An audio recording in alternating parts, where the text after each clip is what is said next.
Le 17 août, le premier ministre israélien Benjamin Netanyahou a adressé une lettre officielle au président français Emmanuel Macron dans laquelle il exprimait sa vive inquiétude face à la montée préoccupante de l'antisémitisme en France. Ce courrier en pointe de gravité pointait du doigt ce que Netanyahou considérait comme une forme d'inaction des autorités françaises face à ce fléau. La réponse d'Emmanuel Macron, rendue publique le mardi 26 août par le quotidien Le Monde, ne s'est pas fait attendre. Dans un ton ferme et sans équivoque, le chef de l'État français a dénoncé les propos de son homologue israélien, les qualifiant d'offensants pour la France tout entière. Il a souligné que la lutte contre l'antisémitisme constitue une priorité nationale menée avec détermination et sans relâche.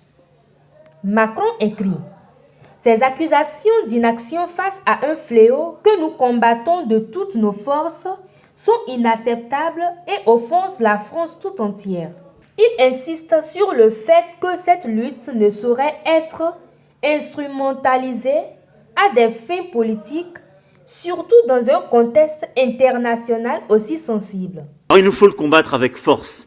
Avec force, d'abord, en luttant contre toutes les violences et tous les amalgames. Les profanations de cimetières, de mémoriaux, les croix gammées sur les portraits, les insultes antisémites assénées par des foules aveugles, les violences sous toutes leurs formes. Lutter contre les confusions aussi, quand de manière honteuse, on détourne des signes et des traces de l'histoire sur d'autres causes, en la déformant et en la reconvoquant. Et je veux ici dénoncer tous les discours et toutes les formes de compromission inacceptables lorsque ce genre de confusion advienne ou lorsque le silence se fait.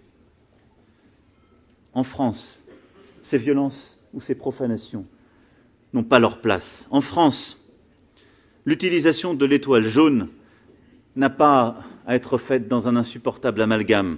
En France, le combat contre l'antisémitisme est inséparable du combat contre le racisme, parce que c'est aussi le combat contre ce qui mine la République et notre Union.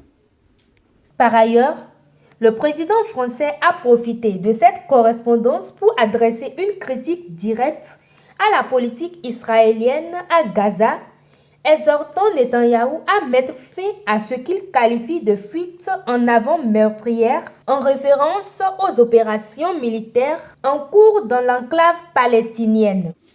Alors merci à toutes et tous. Je suis fier de vous et je compte sur vous. Vive la République, vive la France, vive l'amitié entre Israël et la France.